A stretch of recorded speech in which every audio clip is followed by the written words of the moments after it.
Actually ये प्याला है, तो जैसा कि आप समझ रहे हैं कि जैसे जैसे ये कीड़ा ऊपर की तरफ खिसकेगा, इसके फिसलने की चांसेस बढ़ते चले जाएंगे। तो क्वेश्चन में पूछा है अधिकतम किस ऊंचाई तक कीड़ा रेंग सकता है। एक सर्टेन हाइट पर जाकर एक सर्टेन हाइट से ज्यादा हाइट पर ये जा नहीं पाएगा, और माना वो जो मैक्सिमम हाइट है वो एच मैक्स, जहां तक ये जा सकता है। इस पॉइंट पर पहुंचने के बाद it is about to slip, यानी ये फिसलने के कगार पर हो। और कल ही अपन चर्चा कर रहे थे कि अगर हॉरिजॉन्टल लाइन के साथ ये एंगल थीटा एज्यूम कर लूं, तो उस स्थिति में अगर इसका मास m है तो फोर्स ऑफ ग्रेविटी का अलोंग द टेंजेंट जो कंपोनेंट होगा वो mg sin थीटा होगा, और ये नॉर्मल फोर्स जो इस कीड़े पर लग रहा है, और ये हो गया mg cos थीटा। और क्योंकि ये फिसलने के कगार पर है, on the verge of sliding, क्योंकि ये फिसलने के कगार पर है, इस कारण से इस पर लगने वाला घर्षण अपने चरम पर होगा। तो यहां पर आप फ्रिक्शन को ले लीजिए एफ मैक्स, करेक्ट। और फिसला नहीं है अभी, बट फिसलने के कगार पर है, तो एक्सेलरेशन 0 हो गया इसका। mg sin theta equal to F max and it is equal to mu S N, और जैसा कि आप समझ पा रहे हैं n equal to mg cos theta, mg sin theta is equal to mu S mg cos theta, यानी tan theta equal to mu S. एक रिलेशन तो अपने पास आ गया। वैसे भी ये बड़ा इंपॉर्टेंट रिलेशन है।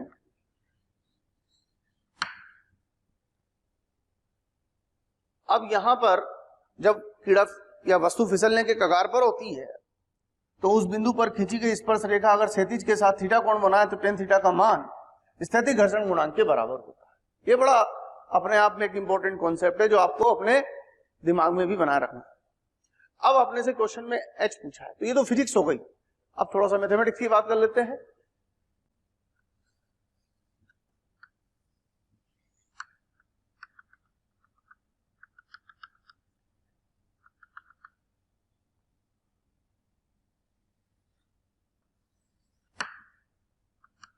ये एंगल थीटा है,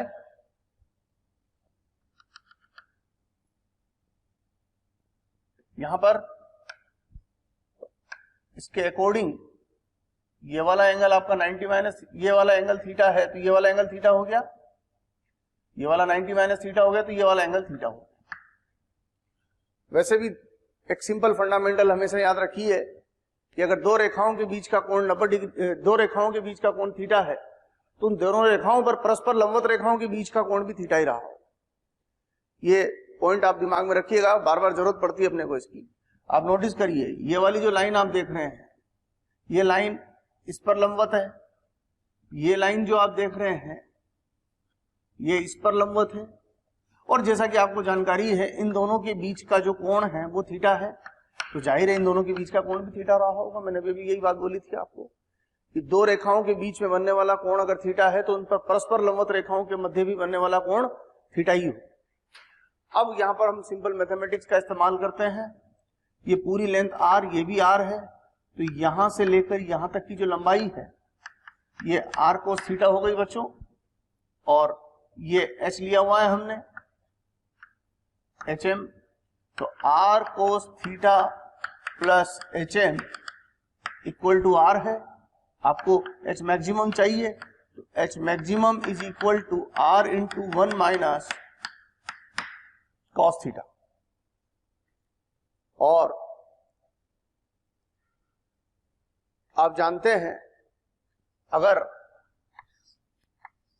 एक ट्राइंगल बनाऊं मैं, tan थीटा की वैल्यू कितनी आ रही है अपने पास, म्यू एस, तो इसको tan थीटा को अपन म्यू एस अपॉन 1 लिख सकते हैं, से दिस इज थीटा, तो tan थीटा है म्यू एस अपॉन 1, तो ये हो गया आपके पास 1 प्लस म्यू एस स्क्वायर, और इस ट्राइंगल को देख के आप cos थीटा की वैल्यू यहां से पुट कर दीजिए, तो r into 1 minus cos theta base upon hypotenuse 1 upon under root 1 plus mu S square.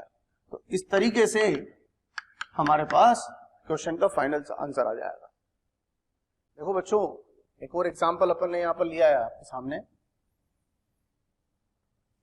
एक ट्रक है और उस ट्रक के ऊपर एक ब्लॉक रखा हुआ है, और ब्लॉक और ट्रक के फ्लोर के बीच में जो कोएफिशिएंट ऑफ फ्रिक्शन है, घर्षण गुणांक जिसको बोलते हैं अपन, वो 0.2 है, और ये जो डिस्टेंस आप देख रहे हैं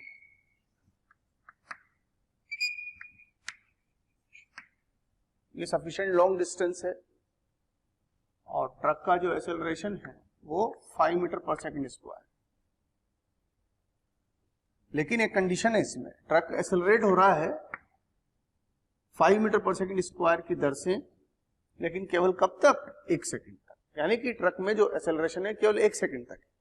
उसके बाद ट्रक की एक्सेलरेशन 0 हो गई। ट्रक की एक्सेलरेशन 0 होने का क्या अर्थ हुआ कि उसके बाद ट्रक की जो वेलोसिटी है वो फिक्स हो गई।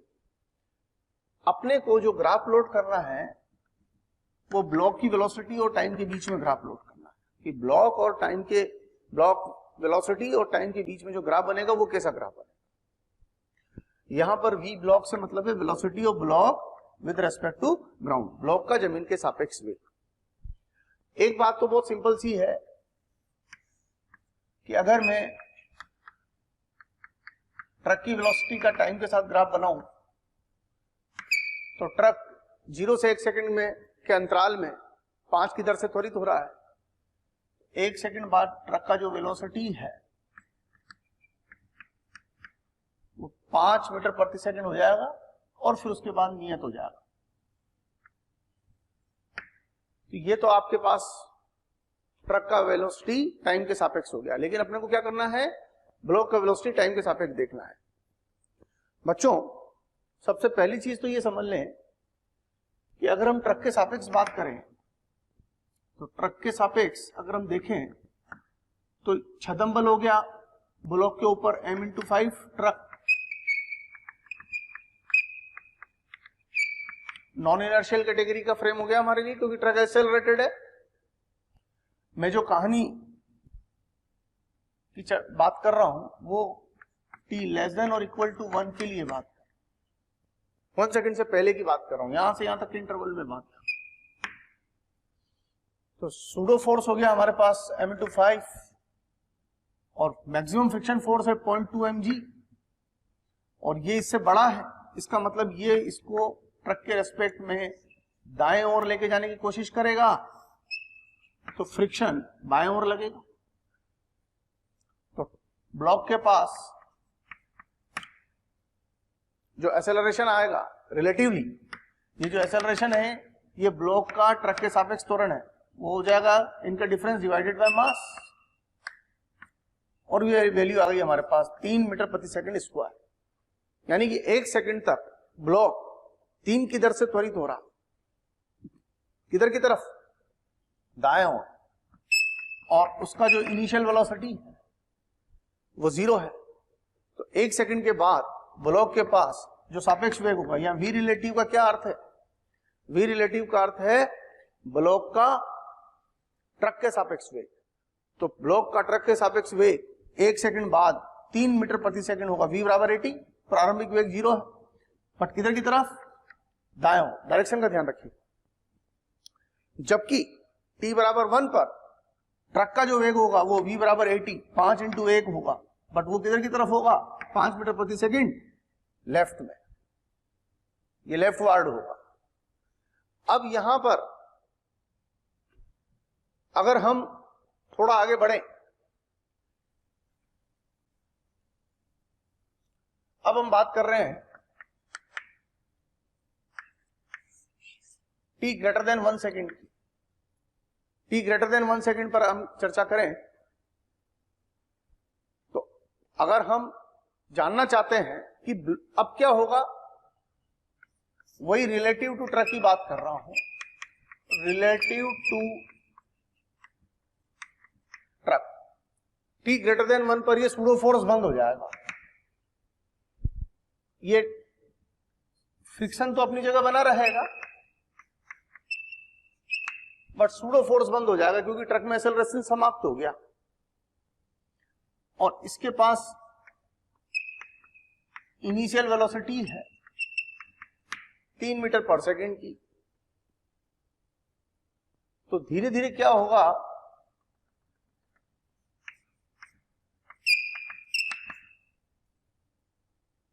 आप नोटिस करें 1 सेकेंड पर ये t इक्वल टू 1 की कहानी है और ये यहां से यहां तक का इंटरवल डेल्टा टी का मान लें। t इक्वल टू 1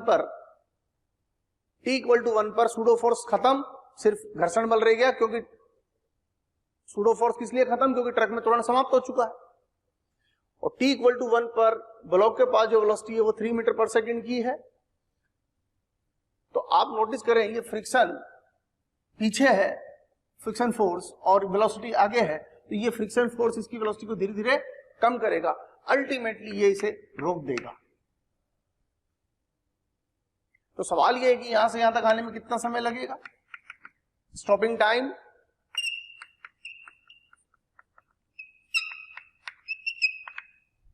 वो हो जाएगा initial velocity divided by.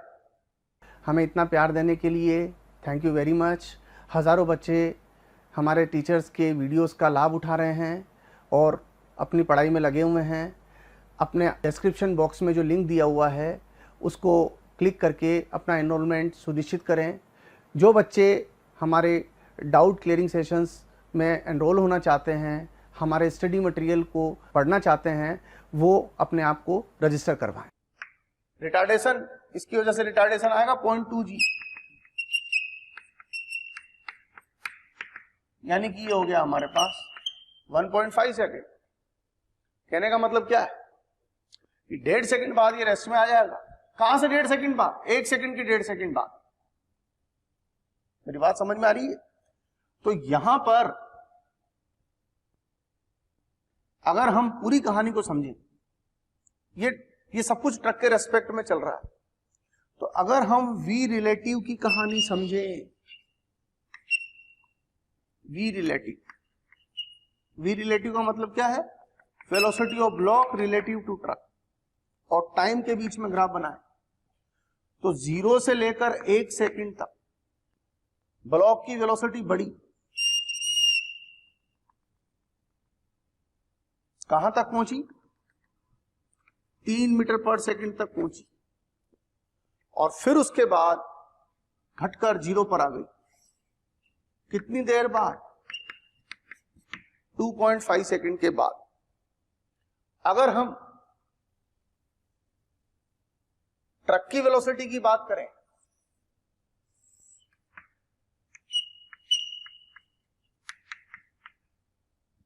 Time के साथ, तो अगर हम डायरेक्शन सहित बात करें, पहले मैंने स्पीड के साथ ग्राफ लोड किया था, ये जो पहले यहां पर ग्राफ बनाया हुआ था वो स्पीड का था, speed of time versus speed of truck versus time graph था। अगर मैं वेलोसिटी की बात करूं तो ट्रक की वेलोसिटी लेफ्ट में है, तो राइट को अगर हम प्लस में ले रहे हैं तो लेफ्ट को माइनस में लेना पड़ेगा ना हमें। तो ये हो गया, ये 1 सेकेंड, ये 0।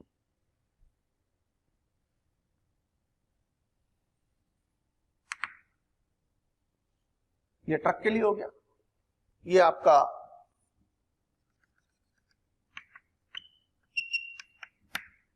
और उसके बाद ये फिक्स हो गया। तो ये हुआ velocity of block with respect to truck versus time graph. ये है velocity of truck versus time graph. और अब जो बना रहा हूं, बड़ा ध्यान से समझना, वो बना रहा हूं मैं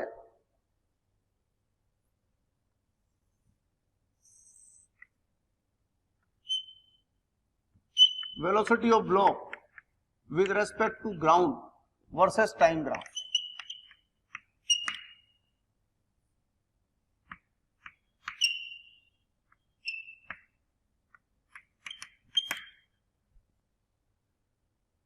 एक्चुअली अगर मैं इस पूरी कहानी का सारांश समझूं तो with respect to ground block पर केवल फ्रिक्शन फोर्स है, सूडो फोर्स ग्राउंड के रेस्पेक्ट में तो रहेगा नहीं। आप नोटिस करिए जो फ्रिक्शन फोर्स है वो हमेशा पीछे की तरफ है, t इक्वल टू 1 से पहले भी और t ग्रेटर देन 1 पर भी। तो इसकी वजह से ग्राउंड के रेस्पेक्ट में ब्लॉक का जो एक्सेलरेशन होगा वो होगा 2 मीटर पर सेकेंड स्क्वायर का। किधर की तरफ? लेफ्ट में। तो बहुत सिंपल सी कहानी है, ब्लॉक के पास सिर्फ एक एक्सेलरेशन है 2 मीटर पर सेकेंड स्क्वायर का, कांस्टेंट एक्सेलरेशन। किधर की तरफ?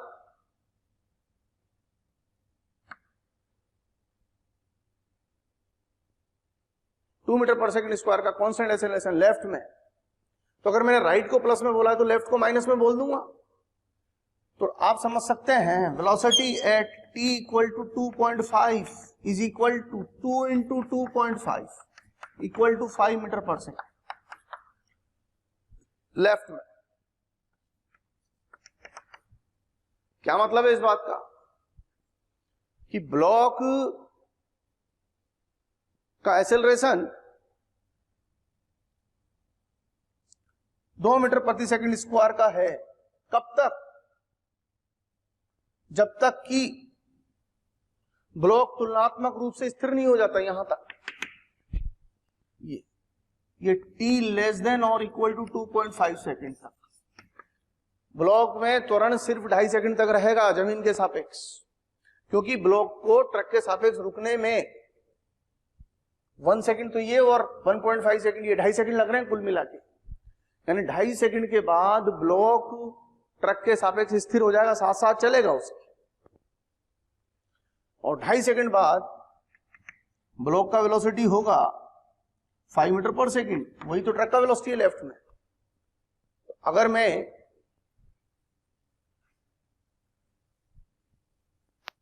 ग्राफ बनाऊंगा ब्लॉक का ग्राउंड के रेस्पेक्ट में टाइम के साथ, तो ये ग्राफ ऐसा बनेगा।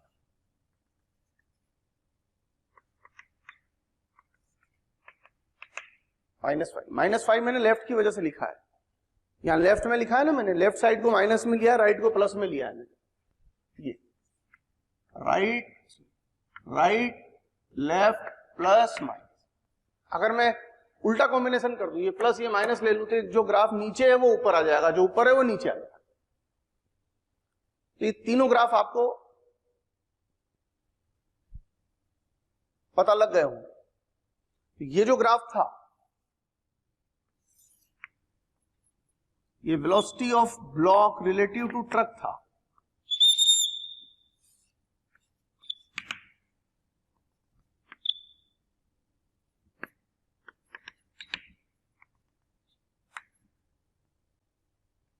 ये तीनों अलग अलग ग्राफ है। ये velocity of truck relative to time है, ये velocity of block relative to ground है, और ये velocity of block relative to truck है। देखिए बच्चों, मैंने एक एग्जांपल लिया है आपके सामने। यहां पर एक वेज है और वेज के ऊपर एक ब्लॉक रखा हुआ है, बट ये ब्लॉक और वेज के बीच में कोएफिशिएंट ऑफ फ्रिक्शन 0 है। और जो वेज और फ्लोर है, यहां वाली जो सरफेस है, ये वाली सरफेस, ये rough surface, this is rough and coefficient of friction mu. हम जानना चाहते हैं minimum value of mu so that this wedge is at rest. हम जानना चाहते हैं कि म्यू का मिनिमम वैल्यू कितना हो ताकि ये वेज रेस्ट में रहे। बच्चों जब हम मिनिमम या मैक्सिमम की बात कर रहे हो क्वेश्चन में, तो आप समझिए कि हम on the verge of sliding पर काम कर रहे हैं। अब यहां पर नोटिस करिएगा, अगर मैं सब ग्राउंड के रेस्पेक्ट में काम कर रहा हूं, अगर मैं वेज की बात करूं तो वेज का एक्सेलरेशन 0 है। अब वेज पर लगने वाले फोर्सेस देखिए, इस ब्लॉक पर जो फोर्सेस लगेंगे एम पर, वो mg sin theta, mg cos theta और ये नॉर्थ, और इसका रिएक्शन वेज पर इधर की तरफ लगेगा। ये तो आपके ब्लॉक पर फोर्सेस हो गए, और ब्लॉक इस डायरेक्शन में एक्सेलरेट करेगा। तो ये है force on block by the ways, तो उसका रिएक्शन हो गया यहां पर, ये वाला। अब इस फोर्स को अगर मैं अलोंग द सरफेस देखूं, इसका जो कंपोनेंट मुझे मिल रहा है वो है n sin थीटा। तो ये n sin थीटा इस वेज को लेफ्ट साइड में शिफ्ट करना चाहता है। फ्रिक्शन अपने आप को राइट में एडजस्ट करेगा और इस ब्लॉक को, इस वेज को पीछे जाने से रोकेगा। यानी कि ये जो फोर्स वेज को पीछे ले जाना चाहता है, उसको पीछे ले जाने से इस फोर्स ने रोका हुआ है। कहने का मतलब ये और ये आपस में एक दूसरे के साथ इक्वल अमाउंट पर काम कर रहे हैं। अब और फोर्सेस देखें, इसका वर्टिकल कंपोनेंट आ गया n cos theta, weight of ways mg, and इस फ्लोर पर जो नॉर्मल फोर्स है वो लिया है हमने, इस फ्लोर की वजह से वेज पर जो नॉर्मल फोर्स है वो n डैश। F max जैसा कि आप जानते हैं F max होगा म्यू n डैश। यहां नॉर्मल कितना लगा, जिस जगह आप फ्रिक्शन ले रहे हैं नॉर्मल भी आपको उसी पोजीशन का लेना है। तो F max हो गया आपका mu n dash, and n dash की वैल्यू हो गई this plus this, but F max is equal to n sin theta. तो F max की जगह n sin थीटा लिख दिया मैंने। और जहां तक n का सवाल है, क्योंकि इसका एक्सेलरेशन इधर की तरफ है, तो ऑब्वियस सी बात है कि n की वैल्यू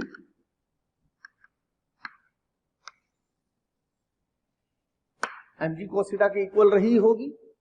अगर इस बॉडी का एक्सेलरेशन इस लाइन पर है, तो इस लाइन पर एक्सेलरेशन 0 का मतलब ये इसके इक्वल। तो n की वैल्यू को मैंने यहां पर पुट कर दिया mg cos थीटा, यहां भी पुट कर दिया, और इससे हमारे पास म्यू की वैल्यू निकल के। This is final answer to this question. Okay, चलिए बच्चों एक और सवाल पे डिस्कशन करते हैं। बड़ा प्यारा सवाल है। यहां पर दो ब्लॉक्स हैं, ब्लॉक ए ब्लॉक बी पर रखा हुआ है। ब्लॉक ए का mass small m, block B का मास कैपिटल M। स्टार्टिंग में इसके पास वेलोसिटी 0 है और इसके पास वेलोसिटी v0, यानी कि स्टार्टिंग में ये रेस्ट में है और इसको हमने v0 वेलोसिटी से पुश किया, और इन दोनों के बीच में जो फ्रिक्शन फोर्स काम कर रहा है वो F है, और ये कांस्टेंट नेचर का फोर्स, और ये वाली सरफेस स्मूथ है। बच्चों हमारे पास रोज़ डिमांड्स आ रही है कि इस टॉपिक पर वीडियो बनाया जाए, इस टॉपिक को समझाया जाए। बच्चों मैं आपको एक बात कहना चाहता हूं कि हमारे YouTube चैनल को सब्सक्राइब करें और उस पर जो बेल आइकन है उसको प्रेस करें, ताकि जो भी नोटिफिकेशन है वो आपके मोबाइल पर आ सके। उसका कारण क्या है, जिन वीडियोस की आप डिमांड कर रहे हैं, जिन टॉपिक्स के एक्सप्लेनेशन के लिए आप बोल रहे हैं, वो ऑलरेडी हमारे चैनल पर डले हुए हैं और हमारे यहाँ पर अवेलेबल हैं। आप तक नहीं पहुँच पाए क्योंकि आपने हमारे बेल आइकन को प्रेस नहीं किया हुआ है। इसलिए मेरा निवेदन है, मेरा रिक्वेस्ट है आपसे कि हमारे यूट्यूब चैनल पर सब्सक्राइब करें और उस बेल आइकन को प्रेस करें। तो क्वेश्चन में पूछा हुआ है, find distance travelled by A relative to B, distance travelled by A relative to B before they move with same velocity. मतलब क्वेश्चन में ये कहना चाह रहे हैं वो कि थोड़ी देर बाद ए और बी सेम वेलोसिटी से ट्रेवल करेंगे, तो उस पॉइंट तक जब दोनों सेम वेलोसिटी से ट्रेवल करेंगे तब तक ए बी के ऊपर कितना चल चुका होगा, ए बी के रेस्पेक्ट में कितना चल चुका होगा, एक ग्राउंड के रेस्पेक्ट में कितना चल चुका होगा, इससे मतलब नहीं। ए जिस सरफेस पर स्लाइड कर रहा है, यानी बी की सरफेस पर स्लाइड कर रहा है, वहां कितना उसने ट्रेवल किया, दैट इज इंपॉर्टेंट पॉइंट। तो ये हमें कैलकुलेट करना है, distance travelled by A relative to B before they move with same velocity. दोनों जब सेम वेलोसिटी से ट्रेवल करने लगे। देखिए मैं यहां पर जो केस स्टडी कर रहा हूं वो बी के रेस्पेक्ट में कर रहा हूं। ये जो फ्री बॉडी डायग्राम आप देख रहे हैं, ये मैंने आपको सबसे पहले बताया था स्टार्टिंग में, मैं फिर से वापस दोहरा देता हूं अपनी बात को। सबसे पहले हम ऑब्जर्वर बिठाते हैं, फिर उसके बाद हम फ्री बॉडी डायग्राम बनाते हैं, फिर उसके बाद हम कोऑर्डिनेट सिस्टम लेके न्यूटन्स लॉ अप्लाई करते हैं। ये हमारा सिस्टम रहता है। तो मैंने विद रिस्पेक्ट टू बी बात की। विद रिस्पेक्ट टू बी का मतलब मैंने ऑब्जर्वर को बी पर बिठा दिया यहां पर। तो जो ऑब्जर्वर है उसको क्या लगेगा कि ए के पास स्टार्टिंग में वेलोसिटी वी नॉट है, और उस मोमेंट पर जब ए की वेलोसिटी बी के इक्वल हो जाएगी तो उस मोमेंट पर बी के रेस्पेक्ट में तो ये रेस्ट में ही आ गया ना। बात समझ रहे हैं आप मेरी? जब इसकी वेलोसिटी सेम हो जाएगी तो इसकी इसके रेस्पेक्ट में वेलोसिटी जीरो हो जाएगी। मैं चल रहा हूं, मेरे साथ भी कोई चल रहा है और मेरी वेलोसिटी उसकी वेलोसिटी के बराबर हो गई तो मेरी वेलोसिटी उसके रेस्पेक्ट में तो जीरो ही हो गई। ग्राउंड के रेस्पेक्ट में तो मेरे पास जो भी है वो है, लेकिन उसके रेस्पेक्ट में तो जीरो हो गई। इसलिए मैंने नोटिस करो यहां पर फाइनल वेलोसिटी जीरो लिखी है। ये जीरो किसके रेस्पेक्ट में है? बी के रेस्पेक्ट में, क्योंकि हम उस मोमेंट तक काम कर रहे हैं जहां तक ए बी के बराबर वेलोसिटी पर नहीं आ जाता। और जब ए बी के बराबर वेलोसिटी पर आ जाएगा बच्चों तो ए की वेलोसिटी बी के रेस्पेक्ट में जीरो हो जाएगी, इसलिए जीरो लिखा हुआ है। एंड से दिस डिस्टेंस इज डी। अब अगर हम फोर्सेस की बात करें तो ए पर एक तो फ्रिक्शन फोर्स लगेगा पीछे, क्योंकि ये स्लाइड कर रहा है आगे। सेकंड थिंग, ए के ऊपर एक सूडो फोर्स भी लेना पड़ेगा क्योंकि नॉन इनर्शियल फ्रेम हो जाएगी। एंड सूडो फोर्स होगा mass of this body into acceleration of B. ये acceleration of B. Pseudo force होगा mass of A into acceleration of B. अब बी के पास कितना एक्सेलरेशन होगा ये देखना आसान है। बी के ऊपर क्या है? यहां ये तो हॉरिजॉन्टल सरफेस है, ये वाला नीचे वाला सरफेस, यहां तो कोई फ्रिक्शन है नहीं। इसका रिएक्शन इसके ऊपर आगे की तरफ लगेगा और यही है जो बी को आगे की तरफ एक्सेलरेट कराएगा। तो इसका एक्सेलरेशन, बी का acceleration, this is acceleration of B, वो हो जाएगा force upon B, friction force upon B. तो यहां जो एक्सेलरेशन है वो बी का एक्सेलरेशन है। सूडो फोर्स में acceleration of frame into mass of body आता है, तो mass of A into acceleration of frame, frame मतलब बी। इस पे खड़ा कर रखा ना अपन ने ऑब्जर्वर, ये ऑब्जर्वर इसके लिए, समझ गई बात? तो अब यहां पर अब इस बॉडी की बात करें तो इस पर सूडो फोर्स पीछे, फ्रिक्शन फोर्स पीछे, दोनों मिलकर उसको रोकने की कोशिश करेंगे। तो इसका एक्सेलरेशन अल्फा, लेकिन इसमें मोशन आगे है तो एक्सेलरेशन रिटार्डेशन का काम करेगा, उसको रिटार्डेशन भी बोल सकता हूं मैं। When acceleration is opposite to the velocity then its magnitude is called retardation. What is retardation? Retardation is nothing, it is magnitude of acceleration when it is opposite to velocity. तो retardation कितना होगा? Alpha, that is net force upon mass, net force ma upon f, ma plus f divided by mass of this body. ये retardation आ गया। and stopping distance बताइए आपको, stopping distance square of initial velocity divided by twice of retardation. Alpha की value यहां से डाल दी तो हमारे पास पता लग गया कि ब्लॉक ए ब्लॉक बी पर स्टॉप होने से पहले कितना ट्रेवल करेगा। ओके, तो ये जो व्यवस्था है यहां पर कोएफिशिएंट ऑफ फ्रिक्शन 0 है और इनके बीच में कोएफिशिएंट ऑफ फ्रिक्शन अपने को म्यू दिया हुआ है। ये वाला सरफेस स्मूथ है, ये रफ। और अपने को स्मॉल m का एक्सेलरेशन पता लगाना है with respect to capital M। इसके रेस्पेक्ट में एक्सेलरेशन पता लगाना, स्मॉल m का एक्सेलरेशन इसके रेस्पेक्ट में पता लगाना। इसके रेस्पेक्ट का मतलब समझे आप कि अगर मैं इसके ऊपर बैठ के देखूं तो ये कितने एक्सेलरेशन से नीचे जाता हुआ दिखाई देगा, ये। चलिए सॉल्यूशन पे बढ़ते हैं। बच्चों जब ये नीचे जाएगा तो ऑब्वियस सी बात है ये डोरी इसे खींच के इधर की तरफ लेके आएगी लेफ्ट में, इसका मतलब ये लेफ्ट में एक्सेलरेट कर रहा है। तो अपन सबसे पहले दोनों का फ्री बॉडी डायग्राम बनाते हैं। स्मॉल m की बात करता हूं, स्मॉल m की बात मैंने with respect to capital M की हुई है, with respect to capital M, और ये हो गया non inertial frame. Non inertial काहे के लिए हो गया, क्यों? क्योंकि अगर ऑब्जर्वर इस पे बैठा है और ये एक्सेलरेट कर रहा है लेफ्ट में तो ये तो नॉन इनर्शियल फ्रेम में आ गया ना। तो अब इसकी स्मॉल m के ऊपर फोर्सेस देखिए, एक फोर्स तो यहां से टेंशन फोर्स हो गया, एक हो गया स्मॉल mg, एक नॉर्मल फोर्स, एक जब ये नीचे स्लाइड करेगा तो फ्रिक्शन फोर्स, और एक इसके ऊपर सूडो फोर्स राइट साइड, क्योंकि नॉन इनर्शियल फ्रेम से काम कर रहे हैं। और F है acceleration of m with respect to capital M। F क्या है यहां पर, acceleration of m with respect to capital M, ये F है। Are you getting my point? तो अब इक्वेशन बना ले, इसका एक्सेलरेशन कैपिटल M के रेस्पेक्ट में इस लाइन पर है, इस लाइन पर कोई एक्सेलरेशन नहीं, means this is equal to pseudo force. इस लाइन पर कितना एक्सेलरेशन F, तो mg minus this two forces is equal to mass into acceleration, ये दूसरी इक्वेशन।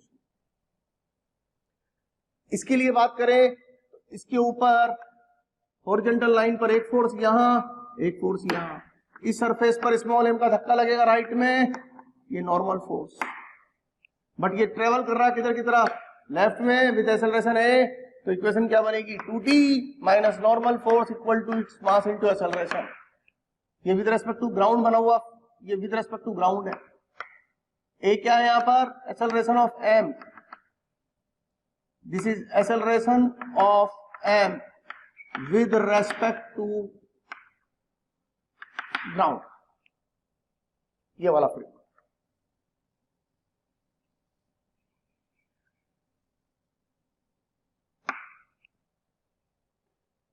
और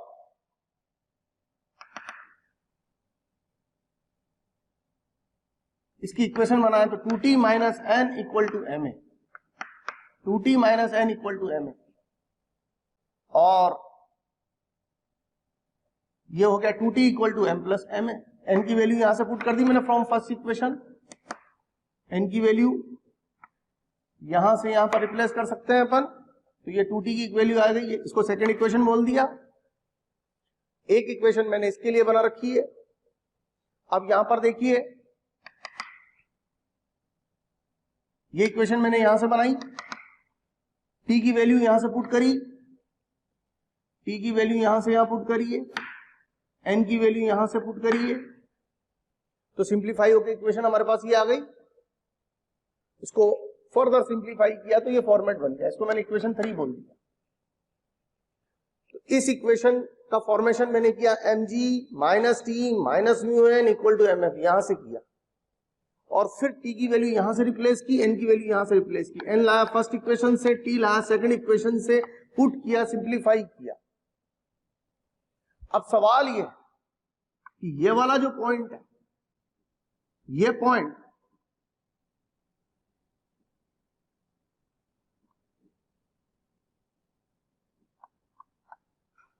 F एक्सेलरेशन से नीचे आ रहा है, जबकि ये वाले जो दो पॉइंट है ये A एक्सेलरेशन से लेफ्ट में आ रहे हैं। ये वाला पॉइंट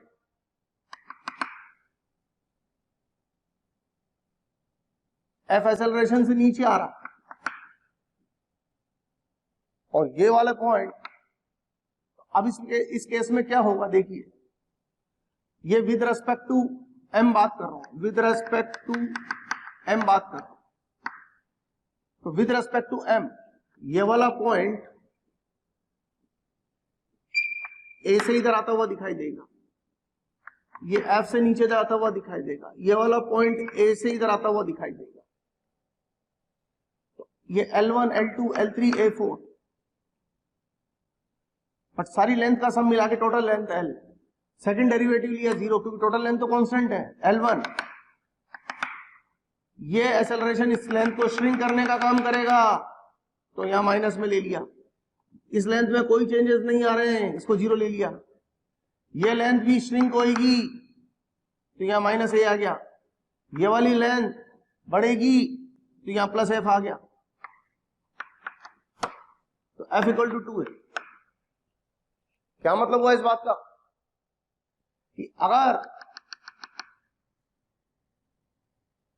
ये 1 मीटर लेफ्ट में आता है तो ये 2 मीटर नीचे आएगा। बच्चों, अगर आपको हमारे वीडियोस पसंद आते हैं, आपको हमारा पढ़ाया हुआ समझ आता है, तो आप हमारे वीडियोस को लाइक करें, शेयर करें। इससे आपको भी बेनिफिट होगा और साथ में ज़रूरतमंद स्टूडेंट्स तक हमारी बात पहुंच पाएगी। बच्चों, आपका जो प्यार इसमें हमें मिलता है, उससे हमें मोटिवेशन मिलता है, वो हमारे लिए बूस्टर डोज का काम करती है। और हम चाहते हैं कि इसी तरह आपका प्यार मोहब्बत हमें मिलती रहे, ताकि हम इसी एनर्जी के साथ बराबर लगे रहें। ये जितना ये लेफ्ट में चलेगा, ये उससे डबल डाउन में आएगा, ये मतलब हुआ। तो एफ की वैल्यू आ गई 2a। से दिस इज इक्वेशन नंबर 4। ये इक्वेशन नंबर 4 होगी। अब कुछ नहीं करना, अपने को क्या कर लाना था, find acceleration of m with respect to capital M। Acceleration of m with respect to capital M को क्या नाम दिया हुआ है हमने, स्मॉल m। तो स्मॉल f तो स्मॉल f की वैल्यू पता लगानी है।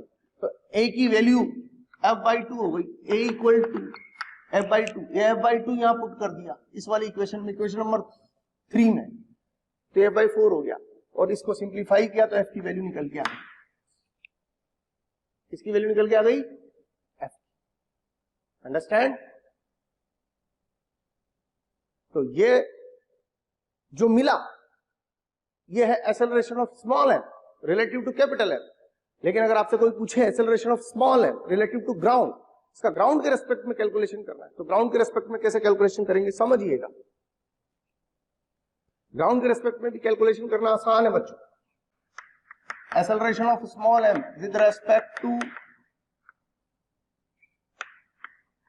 ग्राउंड,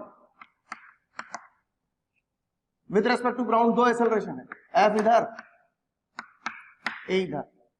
ग्राउंड के रेस्पेक्ट में इसके पास एक्सेलरेशन a लेफ्ट में, फिर f डाउनवर्ड, तो a नेट ये हो गया।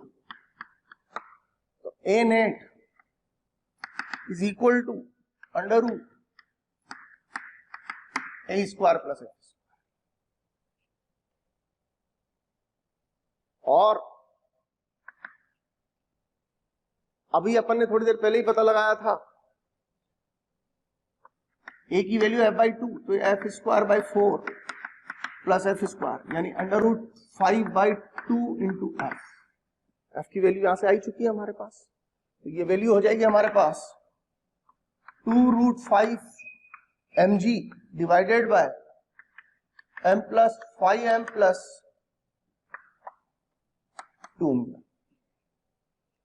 तो ये जो निकाला है ये with respect to capital M है। इस पे खड़े होके देखोगे तो इसका एक्सेलरेशन इतना दिखाई देगा नीचे।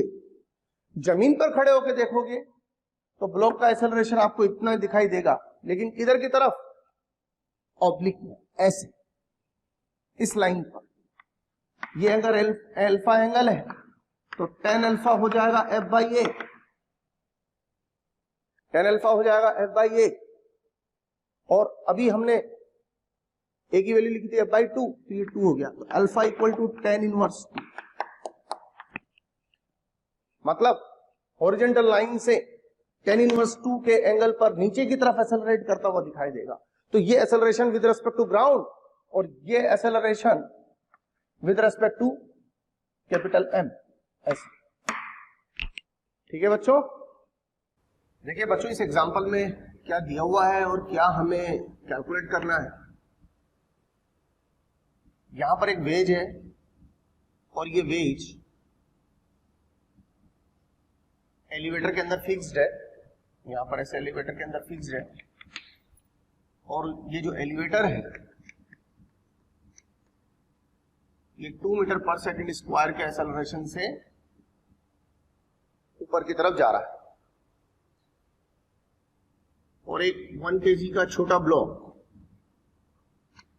1 kg का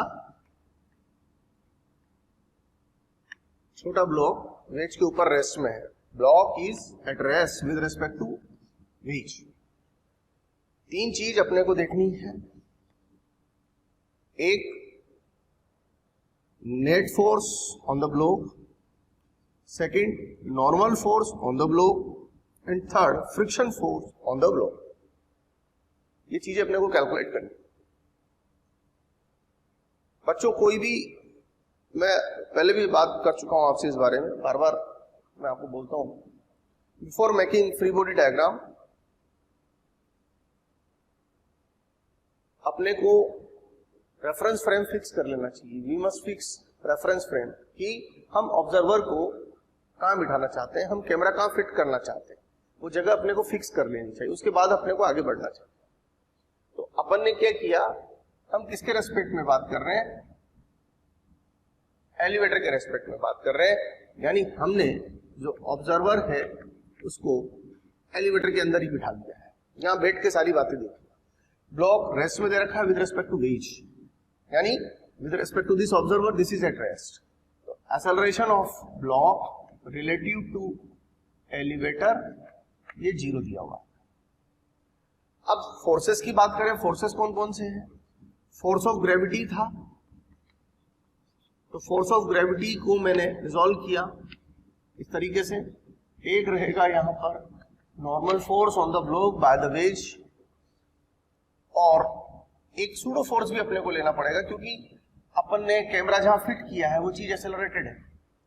कैमरा आप जिस भी जगह फिक्स करोगे, अगर वो जगह एक्सेलरेटेड है तो फिर वो आप समझिए कि आप नॉन इनर्शियल फ्रेम में काम कर रहे हैं। तो कैमरा हमने एलिवेटर में फिक्स कर दिया, एलिवेटर एक्सेलरेटेड है यानी हम नॉन इनर्शियल फ्रेम में काम कर रहे हैं, तो सूडो फोर्स की जरूरत पड़ेगी अपने को। सूडो फोर्स होता है ऑब्जेक्ट का मास इनटू कैमरे का एक्सेलरेशन, कैमरे का एक्सेलरेशन 2, तो सूडो फोर्स हो गया 1 kg इंटू 2, बट उसकी जो डायरेक्शन होगी वो होगी opposite to the acceleration of camera, तो ये हो गया ma। तो इसी के साथ यहां पर ma cos 30 और यहां पर ma sin 30 आ जाएगा। अब यहां पर अगर हम देखें कि ब्लॉक रेस्ट में है, रेस्ट में इस बात का सिग्निफिकेंस ये है कि इसके ऊपर स्टैटिक फ्रिक्शन काम कर रहा होगा। ये दोनों फोर्स मिलके इस ब्लॉक को नीचे ले जाना चाहते हैं बट ले जा नहीं पा रहे हैं। इस बात का मतलब ये है कि स्टैटिक फ्रिक्शन ने इन दोनों को बैलेंस किया हुआ है। तो बच्चों नॉर्मल की जो वैल्यू है वो तो हो गई हमारे पास mg cos 30 plus ma cos 30, ये तो नॉर्मल की वैल्यू हो गई हमारे पास। तो नॉर्मल फोर्स हो गया मास, मास 1 kg दिया हुआ है, cos 30 यानी कि √3/2 हो गया, g यानी 10 ले लेते हैं, a की वैल्यू 2 दे रखी है, तो ये हो गया 6, 12/2 6 हो गया यानी कि 6√3 न्यूटन। तो जो नॉर्मल फोर्स है वो 6√3 न्यूटन का है। एक तो आंसर हमारा ये आ गया। एक अपन फ्रिक्शन फोर्स देख सकते हैं, friction force is balanced by this value. यहां पर हो गया mg sin 30 plus ma sin 30, m यानी 1, sin 30 यानी 1/2, g यानी 10, a यानी 2। तो बच्चों 6 न्यूटन का आपके फ्रिक्शन फोर्स हो गया। और अगर मैं नॉर्मल आ गया, फ्रिक्शन आ गया, और क्या पूछा है हमारे से। अच्छा एक और चीज, अगर हम जानना चाहें कि contact force on the block, contact force on the block, वो भी निकाल सकते हैं अपन। Contact force is nothing, it is resultant of normal and friction. Contact force is equal to √n square plus f square. n is 6√3 square, f is 6। तो बच्चों ये हो गया 12 न्यूटन, यानी कि इन दोनों का जो रिजल्टेंट है, इसका और इसका, वो वैल्यू निकल के आ रही है 12 Newton is net contact force on the block. और एक चीज मैंने और यहां पर पूछी हुई है आपसे, and that is friction force. Friction हो गया, नॉर्मल हो गया, net force on the block. बच्चों नेट फोर्स क्या होता है? F net is nothing, it is mass into acceleration of block with respect to ground। जब नेट फोर्स आपसे पूछा जाए तो net force is nothing, it is equal to mass into acceleration. लेकिन एक्सेलरेशन कहां से देखना है आपको? ग्राउंड के रेस्पेक्ट में, इनर सेल फ्रेम से देखना है आपको। तो mass of block is 1, acceleration of block relative to ground. ये ब्लॉक ग्राउंड के रेस्पेक्ट में, आप सोच रहे हो 0 लिखा है सर आपने, तो मैंने 0 लिखा है, लेकिन किसके रेस्पेक्ट में लिखा हुआ है? एलिवेटर के रेस्पेक्ट में 0 लिखा हुआ। अगर मैं ग्राउंड के रेस्पेक्ट में बात करूं तो ग्राउंड के रेस्पेक्ट में इसका एक्सेलरेशन मुझे 2 ही दिखाई देगा, ग्राउंड से खड़े होकर देखूंगा तो। कैमरा अगर ग्राउंड पर है तो ये 2 मीटर पर सेकंड स्क्वायर के एक्सेलरेशन से जाता हुआ दिखाई देगा, इट इज 2 न्यूटन। तो इस तरीके से हमने दिए गए सवाल में बहुत सारी चीजें डिटरमाइन करी। ठीक है बच्चों? देखो बच्चों, इस सवाल में क्या पूछा है, क्या दिया है, पहले उन बातों पर चर्चा कर लें जो हमें गिवन है, और फिर उस बात पर हम चर्चा करेंगे जो अपने को कैलकुलेट करनी है। एक नत्तल के ऊपर एक घिरी लगी हुई है और एक डोरी जो ब्लॉक ए और ब्लॉक बी से बंधी है। ये डोरी ब्लॉक ए और ब्लॉक बी से बंधी हुई है। ब्लॉक ए का मास अपने को 1 kg दिया हुआ है और ब्लॉक बी का मास अपने को m दिया हुआ है। ब्लॉक ए और नत्तल के बीच में जो घर्षण गुणांक है वो 0.5 दिया हुआ है। नत्तल का जो झुकाव है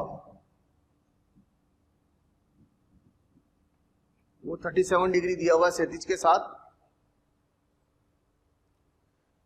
अब सवाल क्या पूछा आपने से? m का मान ज्ञात करने का है।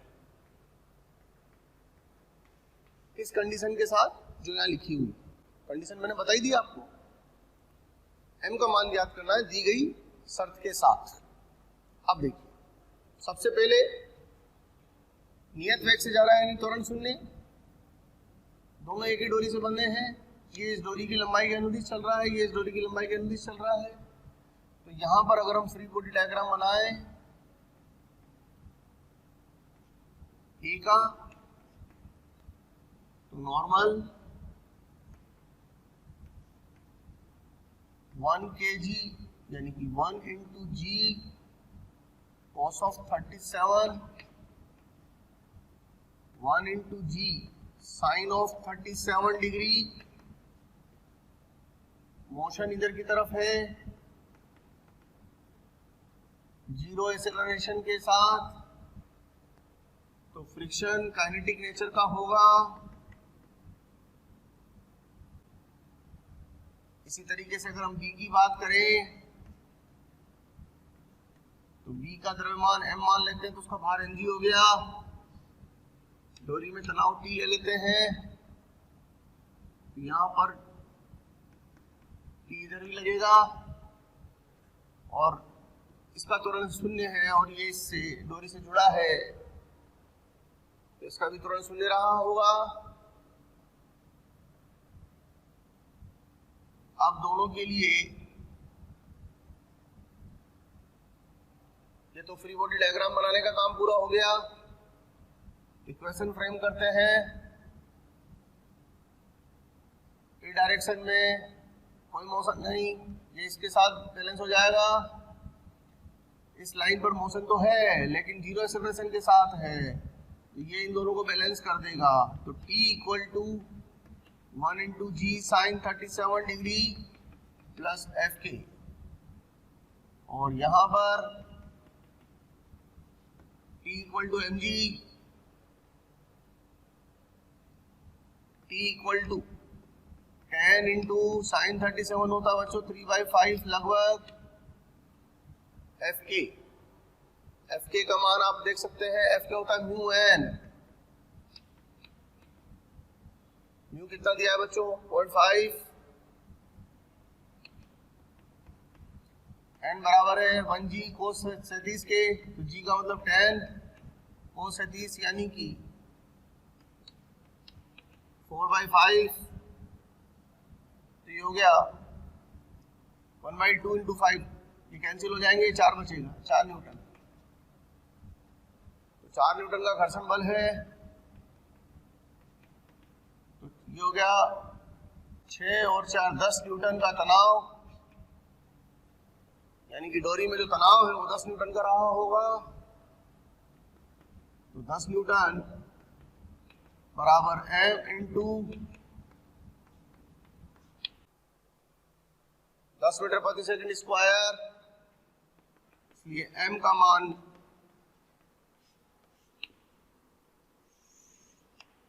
1 kg रहा। ये हमारा इस सवाल का फाइनल आंसर हो गया। बच्चों, अगर आपको लगता है कि जो टॉपिक्स हम यहाँ पढ़ा रहे हैं वो आपको चाहिए तो आप हमें कॉल करें।